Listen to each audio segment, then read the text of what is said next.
Once again, for today's anime review, we get to cover another anime from the 90s we haven't reviewed before. For today's anime review is Great Teacher Onizuka. Yep. Great Teacher Onizuka is a 1999 anime series which is based on the manga of the same name by Toru Fujisawa. It was originally serialized in Kodansha's Weekly Shonen magazine from January 1997 to February 2002. Yeah. With its chapters compiled into 25 tankobon volumes, the story focuses on 22-year-old ex-Bosu Zoku member Ekichi Onizuka, who becomes a teacher at a private middle school, Holy Forest Academy in Tokyo, Japan. It is a continuation of Fujisawa's earlier manga series, which is called Shonan, Junai, Gumi, and Bad Company, both of which focus on the life of Onizuka, but before becoming a teacher, what you see as well. The anime TV series Great Teacher Onizuka is directed by Noriyuki Abe, and yes, it was made by the company Studio Pierrot as well. This only run encapsulated only 43 episodes from January 30th, 1999 until September 24th, 2000. So without any further ado, which is right here and right now, let's review the anime series Great Teacher Onizuka. So let's begin. Ekichi Onizuka is a 22-year-old ex-gang member and a virgin while peeping up girls' skirts at a local shopping mall, which is probably almost in an awkward way, which is probably not in a good way to expect to see what is going on in Great Teacher Onizuka. Onizuka meets a girl who agrees to go out on a date with him. Onizuka's attempt to sleep with her fails when her current boyfriend, her teacher, shows up at the love hotel they are in and asks her to return to him. The teacher is old and unattractive, but has significant influence over her that she leaps from a second-story window and lands in his arms. That's the real serious thing about probably how it's given in the title to expect to see what's going on in Great Teacher Onizuka. Yep, because that is the real serious thing. When Onizuka, upon seeing this display of a teacher's power over girls, decides to stay and become a teacher himself. However, he earns his teaching degree just barely at a second-rate college. In his quest, he discovers two important things. He has a conscience and a sense of morality. This means taking advantage of impressionable schoolgirls is out of the question, but their unusually attractive mothers are a different matter, what you see in Great Teacher Onizuka. Yeah. So, he enjoys teaching, and most of the time, he teaches life lessons rather than the routine schoolwork. By this time, how he hates the systems of traditional education, especially when they have grown ignorant and condescending to students and their needs as well. That's the serious thing about what is going on in Great Teacher Onizuka, huh? Yeah. By this time, with these realizations, he sets out to become the greatest teacher ever, using his own brand of philosophy and the ability to do nearly anything. When under enough pressure, he is hired as a long-shot teacher by a privately operated school in Kichijoji to tame a class that has driven one teacher to a mysterious death, another to a nervous breakdown, and another to joining a cult. Yeah. So when he embarks on a mission of self-discovery by breaking through to each student one by one and helping each student to overcome their problems and learn to genuinely enjoy life. He uses methods that would be unorthodox against the law, and also life-threatening yet. Somehow he manages to succeed in educating and opening up his students, as you might, if you will. So that's basically the plot about Great Teacher Onizuka. And yep. For the thing about Great Teacher Onizuka, however, due to the popularity of the manga, several adaptations of GTO were created, including a 12-episode Japanese television drama. Yeah, from July to September 1998, and a live-action movie directed by Masayuki Suzuki. Yeah, we'll get to that title, but I'm here to discuss about the Great Teacher Onizuka anime TV series. Even though it's basically based on a 25-volume manga as well, this is particularly how it's given in the title to explain what it is about Great Teacher Onizuka, because this anime series has capsulated over her 43 episodes with some action-pack, and dealing with bullying from what you see, what is going on in Great Teacher Onizuka, especially when a bully was abusing a girl in the school, what you see in Great Teacher Onizuka. That is the real thing about what is going on in Great Teacher Onizuka as well. Yeah. And released in December 1999, and a 43-episode anime television series produced by Studio Pierrot, which aired in Japan on Fuji TV from June 1999 to September 2000. Which is particularly a 2-year anime series. A second live-action series aired in Japan during 2012, and two more in 2012. A sequel manga series titled GTO 14 Days in Shonan ran in Weekly Shonen Magazine from June 2009 to September 2011, which for 3 years. Another sequel titled GTO Paradise Lost began in Weekly Young Magazine in April 2014 as well. That is the thing about this anime. Yeah.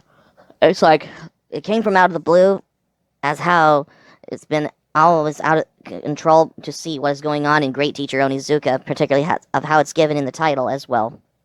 Besides, because this anime particularly is probably one of the primary examples of late 90s and early 2000s anime.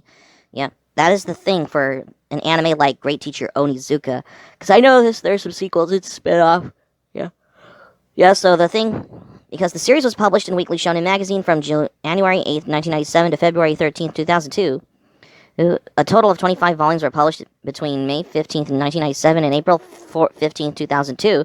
The series was licensed in English by the manga company Tokyo Pop. And yes, this is particularly how any certain manga that was translated in English, because it has been adapted into an anime series, for example, like Great Teacher Onizuka. And yet, because on top of all of this, because Great Teacher Onizuka is one of the biggest primary examples of late 90s and early 2000s anime. Yeah. And on top of all of that, this is particularly to the extent to many other certain animes as well. I mean, can you imagine? Because this is particularly was up until Love Hina and Air Master arrived. But anyway, so that's the thing. Oh, same with Full Metal Alchemist, Inuyasha, and Death Note arrived as well. Come to think of it, Great Teacher Onizuka has some of these references, like they nicknamed him as Doraemon as well, but then he changed his mind and then he chose the Kenshiro from Fist of the North Star reference from what I found in Great Teacher Onizuka when they were on top of the bridge scene, when he uses the 100 punch Fist of the North Star thing, what he did on the bridge in Great Teacher Onizuka, when he uses a permanent marker and like he got Evan's scars on his chest with a permanent marker on Onizuka's chest, which is particularly an obvious reference to Fist of the North Star as well.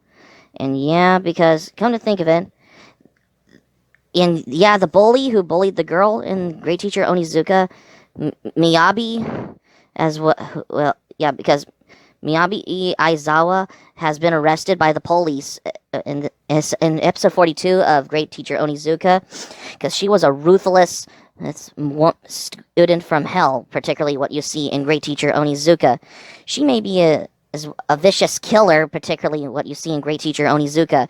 I mean, think about it. She thinks that she can get away with anything she wants because the ruthless bully Miyabi thinks she can do whatever she wants, whenever the hell she wants, and she thinks the whole entire world without rules based on society of what are being based on for what you see in Great Teacher Onizuka.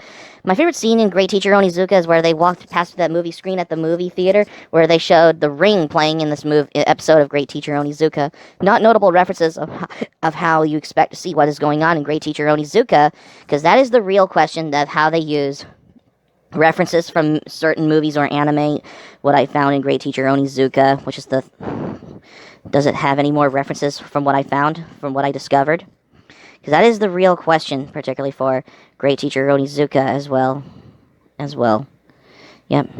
So for the thing about the anime, however, a 43-episode anime adaptation was produced by Studio Pierrot and was broadcast from June 30th, 1999 to September 24th, 2000 for 2 years. And it was directed by Noriyuki Abe and Hiroyuki Ishido. Yoshiyuki Suga provided the scripts and having also written scripts for the live-action adaptation. Tokyo Pop licensed the series for the North America release for Great Teacher Onizuka and released it across 10 DVDs between March 22nd, 2002 and September 16th, 2003. Yep. And for the American TV broadcast on Showtime's Show Next channel as the anime like Great Teacher Onizuka in 2004 as well. Yep. Come to think of it, and Comcast's Anime Selects On Demand network in 2006, which is 2 years later in 2006, I believe. The series was re-released in a 7-disc box set by Discotheque Media on September 24th, 2013, and Crunchyroll began streaming the series in January 2015 as well, from I Came Across. And yeah, what I think of this... Oh yeah, and also, according to Jason Thompson, who is the author of the book Manga, The Complete Guide, he refers to the series as shameless, frequently sexist, and totally hilarious. He praises the series for the staying fresh through imagery, detailed art, and pop culture dialogue, even though the formula repeats itself. Lastly, he states that its approaches true social satire. He gave the series 4 stars out of 4, which is weird, I believe. And in the Anime Encyclopedia, a guide to Japanese animation since 2017, Jonathan Clements and Helen McCarthy noted the use of computer, cloud, and water effects in the anime adaptation, while appreciating the advantages of the anime adaptation allowing for more violence. They call the first live-action adaptation of the quintessential GTO as well. I mean, if you're an anime fan and you want to suggest an anime that you haven't seen from 1999, give Great Teacher Onizuka a watch. You can watch this for free on either Crunchyroll or Tubi TV, or you can get it on DVD, which is probably available by Discotek Media as well, because it's been a while, because this is particularly a 43-episode anime series, because never to say nonetheless as well. So that's going to be it for my anime review on Great Teacher Onizuka for today's anime review. Thank you for watching, but before we go, here's my thoughts on this. When I first watched this, I realized that there's some references that I found in Great Teacher Onizuka that has blew my mind as well. Despite that this has 43 episodes on here, it's been a while since I watched this on Tubi TV. If you haven't seen this, if you haven't seen Great Teacher Onizuka, give this anime a watch. You can watch it on either Tubi TV or Crunchyroll. You can get it on DVD as well.